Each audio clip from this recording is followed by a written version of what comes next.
let it be organic. Sure. And as we were discussing yesterday, that you have different hats of life. So many things you have achieved, you have learned, you have gained, you have molded yourself. But before going to that, I would like to discuss with you that when we talk of this specific topic, which is the uh, topic for discussion today, what comes to your mind? India is the biggest producer of content and movies in the world. Yeah. And yet, it hasn't reached its full potential. And why do I say that? Because at the end of the day, when you produce content, you want to release it commercially. And India would also probably have the highest ratio of movies, and I'm one of them. I've been in 3 movies that haven't been released. And the question is, what can be done to upskill the movie industry? And the thought came to me, and the more I looked at this, create a management plan. So all of you in front of me who are studying management, you have a wonderful place to play in Indian cinema. Now, when we think about a management plan, but why? What are the issues that we face when you produce cinema? And if you were to go to anybody, whether they're making a 10-minute documentary or a 3-hour feature film, how would you pitch yourself? How would you explain to them that you need a management plan? And there are really 4 topics that I came up with. The first is product placement. The second is government incentives. The third is cost blowouts. And the fourth is releasing the film on a platform or in the cinema. Now, I can go down and break down in each one of those and just go in a little bit more detail for you. So I thought I'd give this a little bit of an explanation in English and then we can switch to Hindi. Now, when we talk about product placement, can anybody tell me which films in the world made the most from product placement? Do we understand what product placement means? It just means like yesterday when you saw the documentary, you would see 2 maybe mitai shops. And those mitai shops have obviously contributed to the making of that film. So product placement could be an Apple computer, it could be a bottle of water, right? Or it could be a whole range of merchandise. So which is, in the world, the largest producer of product content that supported a movie? No ideas? Hardly anybody knows about that. Okay, so it's very interesting. It's Harry Potter. Now, why I chose Harry Potter? Also, there's another reason. Because you're going to face this if you're creating a master plan. When they created a master plan for a management plan for the release of this movie from beginning to end, Roland, the person who wrote the books, gave strict instructions that in the film itself, in each of those films, there would be no product. So then the question is, how is it possible that Harry Potter sold more products than anybody else? And this happened by default, so they had to think carefully. In other words, people like yourselves had to think very carefully, if we're not allowed to place the products inside the film, where else can we place them? And I'm sure, put up your hands who've seen Harry Potter at the movies. Yeah, a few. Okay. I'm happy you haven't all seen it. But anyway, so what would happen was they realized that as you walked into the movie that's in the cinema, and as you walked out, most of the audience, most of the people who are watching were young children from, the ages of 5, 6, 7 up to 14. That was their market. So they would come in, watch the movie, and as they left, they would grab the toys and all the products. And I think they made something like $20 billion in product placement. So that just gives you an idea about product placement. So if you're doing a management plan, one of the considerations you've got to have. Now, when I'm talking about a management plan for a commercial or for a documentary or even a web series, I'm not talking about the script and I'm not talking about the content. I'm simply talking about whatever else you have to do to create this journey of a film or this documentary. Now, the second one that I chose that I told you was government incentives. Now, the government of India and all the states, first the states realized this. If a foreigner, or let's say from Bollywood, or let's say from Tamil Nadu, a Tamil film, would come to Rajasthan and shoot their film in your state, it would help in tourism. It would help in recognition of your state. So then the government of Rajasthan and all of the governments have come up with incentive plans. But these incentive plans are all different and they're complicated. They're not simple. And what happens often is that when a film is produced, this is all thought about later and then it's too late. Because if you want an incentive, and what do I mean by an incentive? So you go along to a producer and you say, I would like 2 crore rupees to produce this film. And then you'd find out that the Rajasthan government may give you 50 lakhs, let's say 50 lakhs. Okay, but they're not going to give it just like that. There's a whole lot of requirements and steps you have to follow through the production of the film. So in your master plan, in your management plan, you would highlight what these are. And this is critical because I won't name the film, but I worked in a film. It was shot up in the Himalayas. We were entitled to a 30% rebate. But because the accounting, even though the receipts were legitimate, were not followed in the prescribed way of that state government, they would only give us 30% of those receipts that went through the company accounts, which was negligible because many of the producers who are putting money in were putting them in through their own accounts. So when you're drawing a management plan, this is where if you're talking to a film producer or to anyone, you can say, look, I'm going to build into my management plan what you have to do to gain the incentives. Now, because the government of India has now realized that this is so important, because come on guys, India is producing the most film content in the world, but a lot of the film content may be relevant to the eyes of the Indian community in India and abroad. It may not be connecting with the rest of the world. So, I'll give you a wonderful example. Who has watched anything Korean? Put up your hands. Hardly anybody remember. Are wah, Rajasthan kamal ka hai. Whole of Nepal watches Korean content. Bombay, Delhi, they watch Korean content. So you guys are more traditional. So that's wonderful.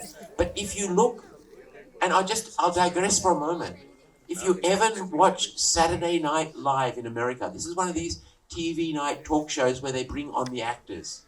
The Korean actors, when they come on these talk shows, they can speak English, but guess what? They speak Korean and the subtitles are in English. But till today, not one Bollywood or not one actor in India has had the guts to go on one of those programs, speak in their language, whether it's Rajasthani, Tamil or Hindi, and have the subtitles in English, right? So there's a lot to be said, and this comes under the concept of branding. Now, so then we've got state incentives and we've got central government incentives. Now, why is this so important? Think about it. The project that you may be involved in may actually have a foreign film production company. And now what normally happens is they come to Rajasthan, they deal with a line producer, the line producer deals with the Rajasthan government, and the foreign film production company knows absolutely nothing about it. Okay? But now they can actually go to the central government. The central government will give them a 30 to 40% rebate, but there are conditions. Then they can approach the Rajasthan government and the Rajasthan government will give a rebate on top of that. So potentially you can get up to 60-65% return on your investment.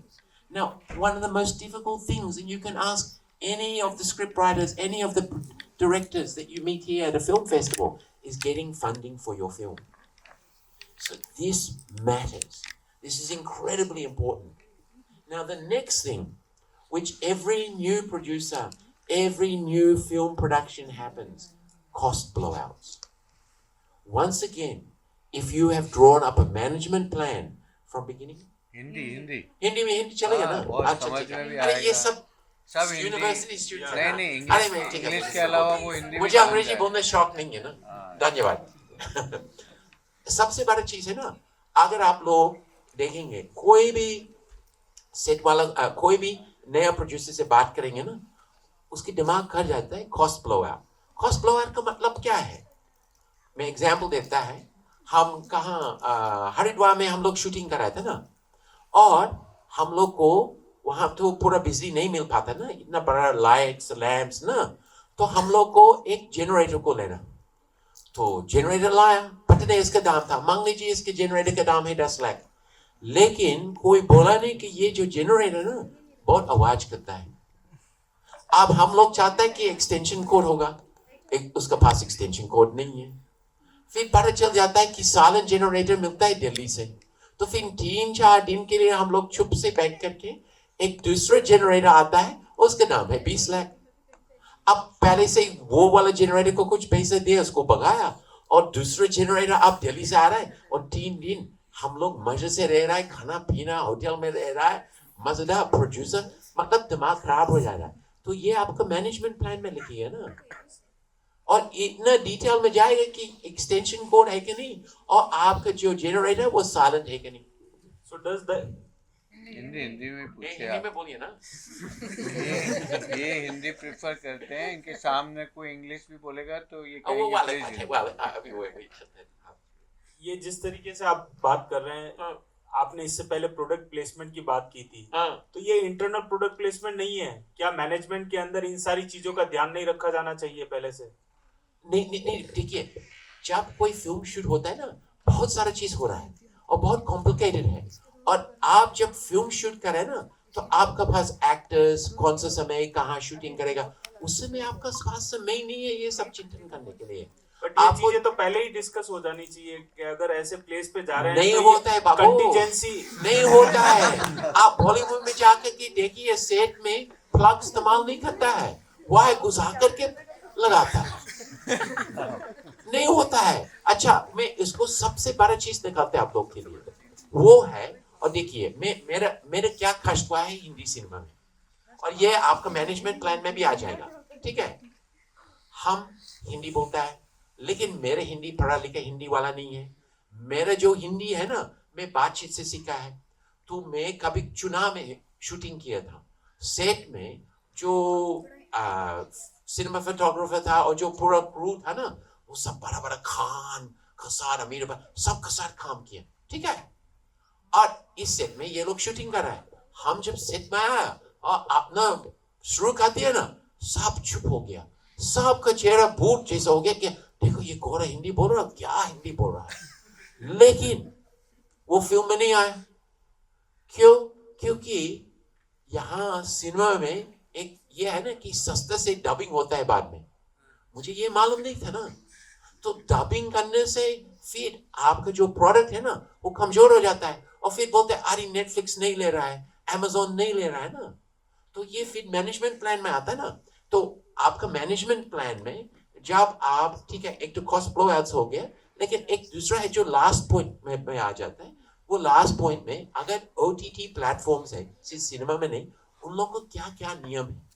और मैं आपको fact बतलाता है कि बहुत सारा film producers जब Netflix और Amazon prime के पास जाता है पहली बार, वो बोलते हैं मेरे पास सीधा मत आओ, तुम ये ब्रोकर का थ्रू से जाओ, क्योंकि मैंने इतना ज्ञान उसको दिमाग में डाल दिया, वो तुमको सिखा करके जब ये तुमको सब कुछ बढ़िया आ गया तो वापस आएगा। तो ये फैक्ट है। अभी मैं बॉम्बे में था कुछ दिन पहले, तो कोई हमको लेके गया क्योंकि पता चल गया कि मैं कुछ फॉरेन फिल्म प्रोडक्शंस का मदद दे रहा है ना। तो मैं मजाक नहीं कर रहा है, मैं एक फिल्म प्रोडक्शन हाउस में गया, और उसका मालिक हो सकता है जोधपुर का था, उसका मालिक पूरा अंदर में पूरा राजस्थान से बनाया था, इतना सुंदर, इतना पैसा खर्च किया, बहुत सुंदर, लेकिन 80% उसका जो रूम्स है डबिंग के लिए था। अच्छा, अगर आप डायरेक्टर से बात करेंगे ना, वो बोलता है अरे हिंदुस्तान में बहुत ज्यादा आवाज है, कौन, चलो बाद में हम लोग डबिंग करता है। अरे आजकल नॉइज कैंसलेशन है ना, और अगर पहले से मैनेजमेंट प्लान है ना, तो थोड़ा सोच करके कि कहाँ शूटिंग कर रहा है, कि बगल में एक तो जनरेटर का प्रॉब्लम है, और दूसरा आपका लोकेशन का प्रॉब्लम है, वहां पर कितना आवाज है ना। क्योंकि अगर मैं जो सबसे टॉप व्यक्ति है जो आमिर खान और ये सब लोग के साथ बैठता है, वो मेरे भी जान पहचान है। मैंने ये डिस्कशन किया है, तो वो बोला कि अभी जो टॉप जो मोस्ट एक्सपेंसिव बॉलीवुड फिल्म्स है ना, अब ये लोग इस पे बहुत ध्यान दिए। उन लोग को असली साउंड रिकॉर्डिंग करना है, और आप उनका सेट में जाएंगे ना, तो बीच में आपको माइक्रोफोन मिल जाएगा, चारों तरफ माइक्रोफोन मिल जाएगा। लेकिन आप छोटा फिल्म सेट में जाएंगे, और बहुत अंग्रेज हमको बोला जो यहाँ आकर के शूटिंग किए, वो देखा जो बाबू पूरा ये सब बात करके माइक्रो, उसमें कुछ चला नहीं है। जो डायलॉग बोल रहे हैं ना, उसको रिकॉर्ड नहीं हो रहा है, क्योंकि बाद में डबिंग होगा ना। तो ये तो प्रॉब्लम ये आता है ना, मैनेजमेंट प्लान। तो मैनेजमेंट प्लान किस काम के लिए आएगा? प्रोड्यूसर को अपना पैसा को कंजर्व करना है, और अंत में उनको लॉन्च करना है। तो ये जो आप मास्टर प्लान, आप लोग सोच सकते हैं कि चलो मैं एक छोटा सा स्टूडेंट है जॉर्डपुर में, मैं मास्टर प्लान कहाँ लिख सकता है? आपने देखा ना छोटे छोटे डॉक्यूमेंट्री, वहां से शुरू कर सकता है ना, प्रोडक्ट प्लेसमेंट कर सकता है। हमको मालूम है कि कभी कभी कोई पापा यहाँ पर बड़ा बड़ा दुकान, बड़ा बड़ा में अमीर है, वो प्रोडक्ट प्लेसमेंट कर सकते हैं अपना दुकान का ना। तो आप बोल सकते हैं कि देखो मेरा पापा है, हो सकते प्रोडक्ट प्लेसमेंट हो जाएगा आपका छोटे डॉक्यूमेंट्री में। तो एक बार जब आप पूरा शुरू से अंत तक एक प्रोडक्ट प्लान बनाया ना, तो फिर आप आगे जा सकते हैं, थोड़ा बड़ा वाला में जा सकता है। बाबू आप थोड़ा बाद में बात कीजिए फोन में, शुक्रिया। हाँ, तो आप सोचिए, और सिर्फ एक दिन आ जाएगा कि यहाँ पर आप देखेंगे कि foreign film production company shoot करा है। आप उसको पास जा करके आप बोल सकते हैं इसको, अच्छा आप यहाँ का डायरेक्टर हेड कौन है? अच्छा, आपने भारत सरकार से कुछ इंसेंटिव्स लिया है ना, राजस्थान से कुछ? नहीं, मुझे नहीं मालूम है। अरे मैं तो आपके लिए मैनेजमेंट प्लान बनाए हैं। वो आपको छोड़ेगा नहीं, वो आपको बैठा करके 2-3 घंटे तक बात करेगा। अभी कुछ अंग्रेज, हम गोवा के बाद में फिल्म बाजार में ना, हमको बैठा करके बोलते हैं हम लाइन प्रोड्यूसर से बात कर रहा है, वो कभी नहीं बतलाता कि स्टेट में इंसेंटिव है। हाँ, और दिल्ली को छोड़ दीजिए जो बड़ा इंसेंटिव देता है ना। तो ये सब काम की चीज है। तो आप लोग मैनेजमेंट स्किल्स करना चाहता है, तो एक मैनेजमेंट प्लान, और हर बार जब आप मैनेजमेंट प्लान बनाता है छोटा डॉक्यूमेंट्री के लिए, तो थोड़ा और अच्छा इसको क्रिएट कर सकते हैं और आगे बढ़ सकता है। और एक बात किया ना इसके लिए, तो वो भी प्रोजेक्ट्स में आपका काम आ जाएंगे। चार्ल्स से एक चीज पूछना चाहूंगा यहाँ पे, आपने प्रोडक्ट प्लेसमेंट की बात की, आपने गवर्नमेंट इंसेंटिव्स की बात की, खूब सारी बातें। ये सारी बातें शायद हम लोगों ने पहली बार ही सुनी होगी या पहली बार ही एक्सप्लोर की होगी, बिकॉज हम लोग कभी भी फिल्म इंडस्ट्री के लोगों से टच में नहीं आए रिगार्डिंग द मैनेजमेंट कंसेप्ट और discussion of the management concept. मेरा कल से दिमाग में एक क्वेश्चन जो है वो चल रहा है, जब हम फिल्म इंडस्ट्री की बात करते हैं तो यहाँ पे अलग अलग फैसेट्स होते हैं, like director is there, producer is there, action master is there, actors are there, actresses are there, बहुत सारे फैसेट्स हैं। हर किसी का एक सेट ऑफ माइंडसेट होता है, जिसकी हमने ट्रांजैक्शनल एनालिसिस की कल बात की थी, इकोसिस्टम की बात की थी। यहाँ पे लीडरशिप का क्या रोल है?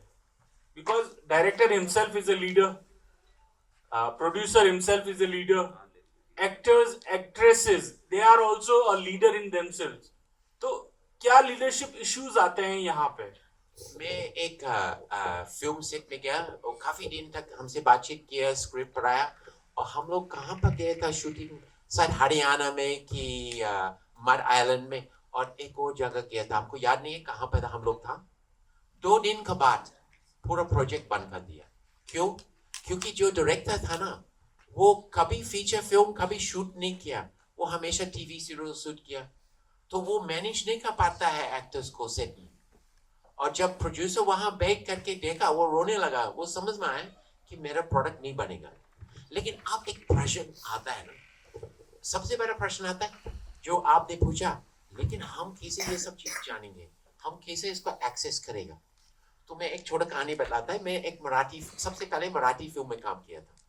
तो मराठी फिल्म कमाल है, क्योंकि हर एक व्यक्ति उस सेट में ना, वो पैसा के लिए नहीं है, वो मराठी लोग अपना संस्कृति और चीज का इतना प्रेम है, इतना प्रेम है। हर एक व्यक्ति बड़ा से छोटा सेट में इसी खुशी के लिए है ना, ठीक है? तो वो पहली चीज। दूसरी चीज क्या हुआ था, उसमें सेट में 3-4 लड़का, मतलब ऑडिशन के लिए एक एक पार्ट के लिए 2000 बच्चा ऑडिशन करता था पुणे में। तो आगे तो 4-5 बच्चा काम कर रहा था, तो कुछ बच्चे मेरे पास आया, तो एक लड़का मेरे पास आया और वो बोला कि सर ये पहली बार हमको मिल गया, माँ पापा थोड़ा गुस्सा है, लेकिन ये पहली बार हमको सेट में मौका मिल गया, छोटा सा रोल मिल गया, और मैं चाहता कि ये मेरे जीवन का आगे, क्योंकि ये 2-3 दिन हम रहा ना, हमको बहुत अच्छा लगा। तो मैंने उनको क्या ज्ञान दिया, मैंने उनको समझाया कि सेट में आपका स्क्रिप्ट का अलावा कहाँ भी सेट में आप देख सकते हैं कि आप मदद दे सकते हैं ना, तो मदद दो बिना कोई आपको बोल करके। और असली अगले दिन क्या हुआ था, हम लोग को कुछ अलग शूटिंग हो रहा था, तो डायरेक्टर साहब सबको बोला कि आज छुट्टी है 11 लोग के लिए, आप लोग वहाँ ये मंदिर देख सकता है, ये फोर्ट देख सकता है, लेकिन ये लोगों को बोला आप कृपया रह जाओ हम लोग के साथ, आप बहुत काम करने वाला आदमी हो। आप समझ गए ना। So make yourself useful on the set, और ईगो हटाना है। सबसे बड़ा प्रॉब्लम है फिल्म इंडस्ट्री में ईगो।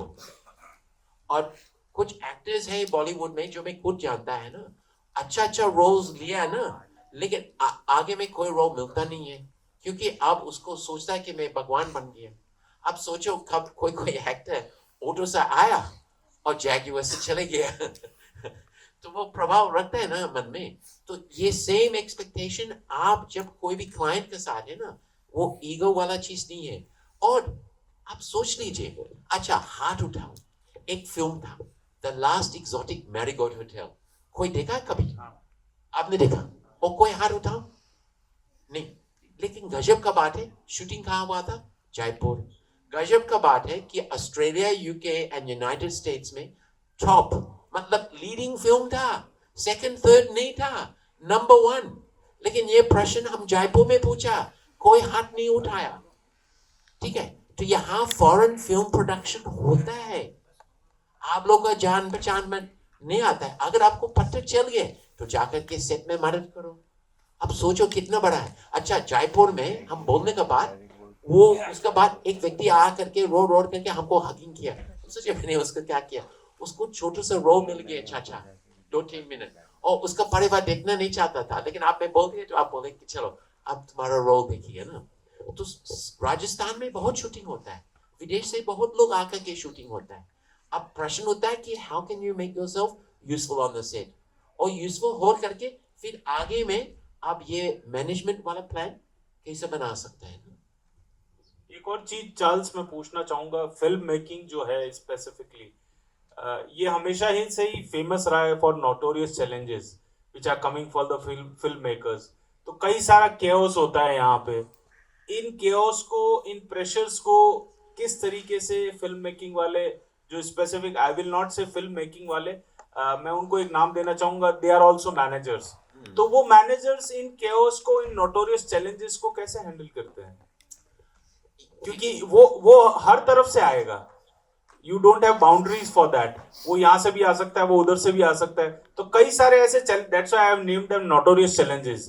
तो ये केओस को कैसे वो मैनेजर्स जो है वो डिफेंड करते हैं या मैनेज कैसे करते हैं? देखिए मैं आपको बतलाना चाहता है कि अगर ये प्रश्न 20 साल पहले पूछा तो कल ये होता था प्रॉपर फिल्म्स और सिनेमा, लेकिन आजकल हर एक व्यक्ति अपना मोबाइल फोन ले करके सिनेमा फोटोग्राफर बन सकता है। हम उस दिन में था, एनडीटीवी सब देखा है ना, कम से कम सब लोग एनडीटीवी को सब देखा है ना, पक्का? हाँ, हर एक चीज जब शूट होता है सैमसंग का फोन से शूट होता है, प्रॉपर बड़ा कैमरा से नहीं, सैमसंग का फोन, क्योंकि सैमसंग उसका पूरा स्पॉन्सर बन गया जब उसको पैसा करके। उस दिन पूरा लोग, एंकर्स जो भी था, जितने जर्नलिस्ट है, पत्रकार, सब रोने लगा कि मेरा कैमरामैन कहाँ चले गए, मुझे सीखना पड़ेगा कि कैमरा कैसे पकड़ के रिकॉर्ड करना पड़े, नहीं तो दूसरे वाले को देना पड़ा। तो आज के समय और उस समय में बहुत अंतर है। आज के समय में न्यू मीडिया, सोशल मीडिया आ गया, हर एक व्यक्ति अपना फोन लेकर के कुछ बना सकता है। और मैं एक छोटा एग्जांपल देता है, मुझे राम मंदिर का बहुत शौक था उद्घाटन से पहले, तो मैंने सोचा कि चलो मुझे निमंत्रण चाहिए राम मंदिर जाने के लिए। आप किसी से यहाँ पूछेंगे कि राम मंदिर के निमंत्रण कैसे मिलेगा? बोले ये तो इम्पॉसिबल है, ये होने वाला नहीं है। मैंने किया, कैसा किया? मैंने ने एक व्हाट्सएप में बहुत सारे लोगों को एक मैसेज भेजा था दिवाली में, वो राम मंदिर जो बहुत सुंदर बनाया था, ये उस स्थापना से पहले, और 40 लोग को भेज दिया। फिर हमको निमंत्रण आया अयोध्या फिल्म फेस्टिवल। हम अयोध्या फिल्म फेस्टिवल में गया दिसंबर महीने में, ठीक है। जिस होटल में हम रह रहा था वो 3 स्टार होटल था, कोई बढ़िया नहीं था, लेकिन वहां का लड़का जो मैनेजर था ना वो मुसलमान था, तो मैंने उसको रिस्पेक्ट किए, अस्सलाम वालेकुम, इंशाल्लाह, उससे अच्छा बात किया। और उसका सब प्यारी जो मित्र था चाय वाला, वो हिंदू वाला लड़का था, ठीक है। तो दोनों मेरे से दोस्ती हो गया और अच्छा बात होने लगा। तो जैसे जैसे ये पता चल गया कि मैं भी एक्टिंग करता है, मैं भी टीवी में दूरदर्शन ये सब चीज आ जाता है, मैंने भी अपना कॉन्टेक्ट दिखलाया ना, तो वो मैनेजर हमको क्या बोला, उसका पास एक लड़का है, रील्स निकाल करके 3 मिलियन व्यूज, हर रील में 3 मिलियन व्यूज मिलता है। तो मैंने उसको बोला मैं मिलना चाहता है, लेकिन वो बोला वो किसी से मिलना नहीं चाहता है, क्योंकि वो अपना दुनिया में खुशी है और लोग उससे ऑनलाइन से कांटेक्ट करके प्रोडक्ट बनाता है। लेकिन आप बोलते नहीं नहीं, हम छोड़ने वाला नहीं है। पता चल गया उस होटल जो चाय बनाता है ना वही था, और ये कहां से सीखा? यूट्यूब से। वो पढ़ा लिखा नहीं था। अब सोचो, एक हिंदू और मुसलमान लड़का एक साथ, पढ़ा लिखा नहीं है, रील्स बना रहा है इंस्टाग्राम में, 3 मिलियन व्यूज मिल रहा है, जो आज तक नहीं मिल रहा है, जी नहीं मिल रहा है, दूरदर्शन नहीं मिल रहा है, ठीक है। और लोग उनसे, लेकिन उनका ये था कि वो होटल में उसको बिस्तर मिल गया, खाना मिल गया, चाय पहुंचाता था, वो खुश था, अलग से उसको एक अलग सोर्स ऑफ इनकम है। तो आजकल जो टूल्स है हम लोग को सामने में, सोशल मीडिया का, वो बहुत कुछ आ गया हम लोग का हाथ में, और आप लोग का हाथ में, हर एक व्यक्ति स्मार्टफोन, सब कुछ हो सकता है इस स्मार्टफोन से।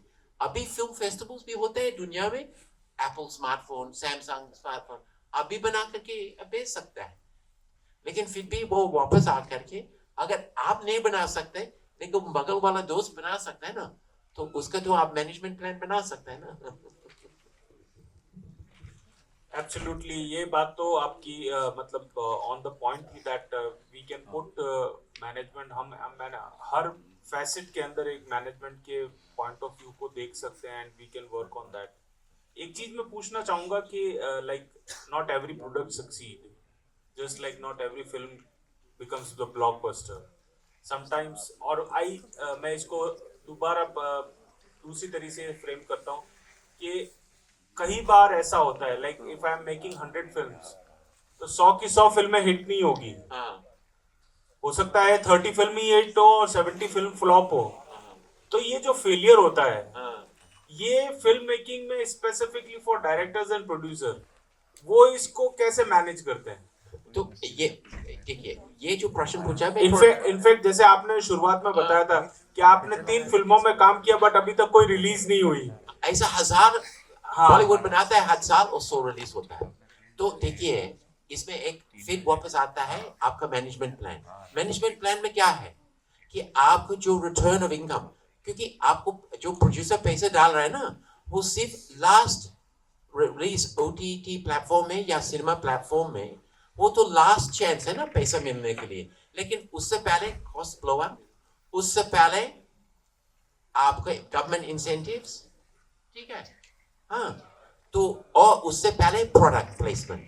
तो देखिए, मैं बोल नहीं सकता है आप लोग राजस्थान का है, राजस्थान तो मावाड़ी बनिया लोग हैं, सिंधी लोग हैं, आप लोग तो इस चीज में कमाल है, ठीक है, 100%।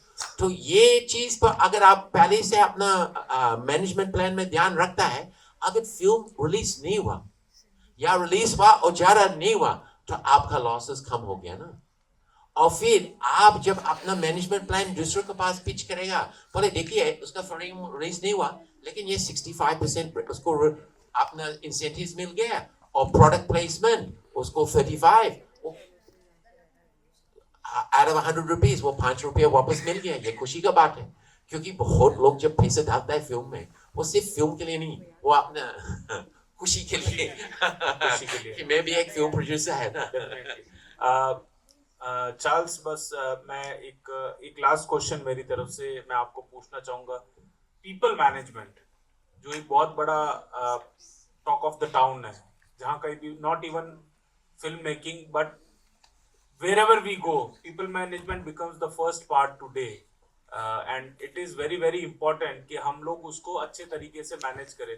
उसके बारे में आप हमारे स्टूडेंट्स को क्या कहना चाहेंगे अबाउट पीपल मैनेजमेंट, क्योंकि ये एक ऐसा एरिया है जो केवल फिल्म मेकिंग ही नहीं, even at our home also that is important कि हम पीपल मैनेज कैसे करें.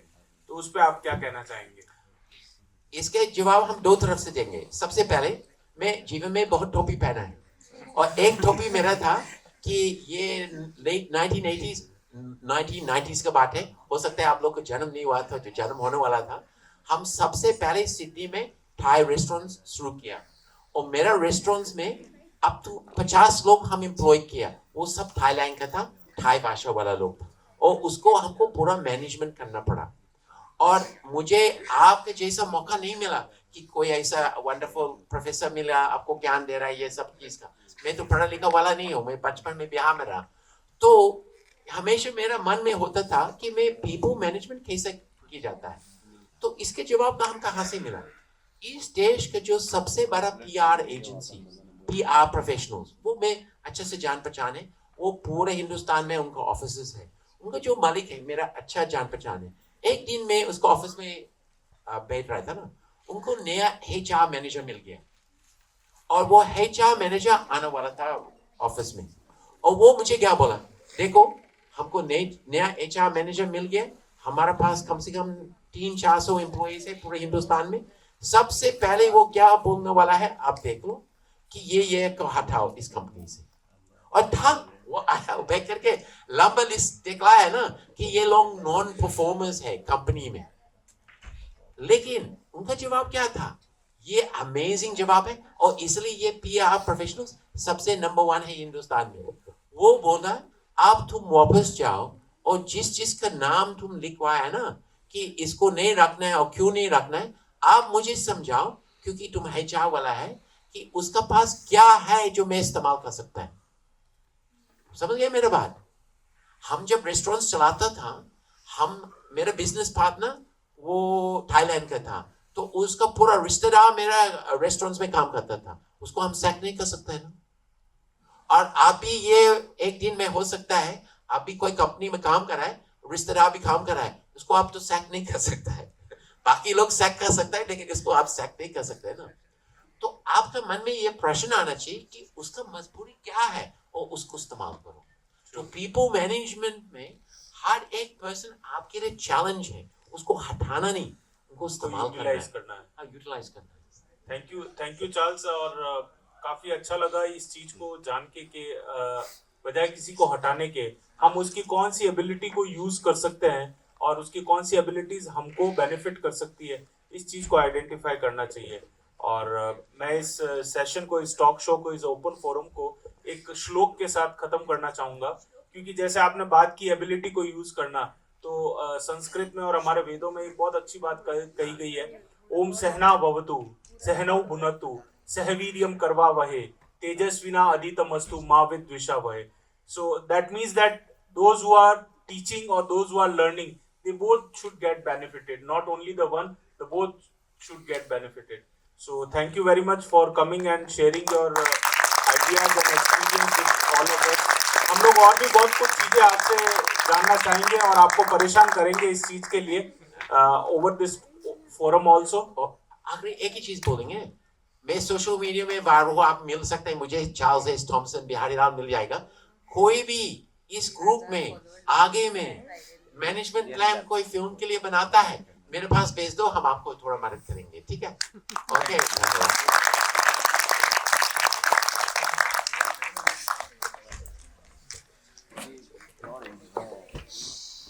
And that's a wrap. Hello.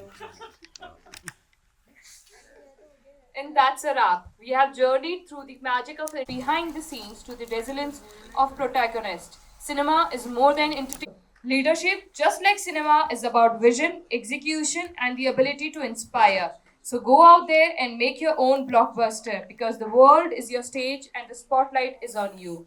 Now I would like to call upon Shri Jagat Narayan Joshi, Jila Adhyaksh Bhajpa Shehar on the stage to facilitate our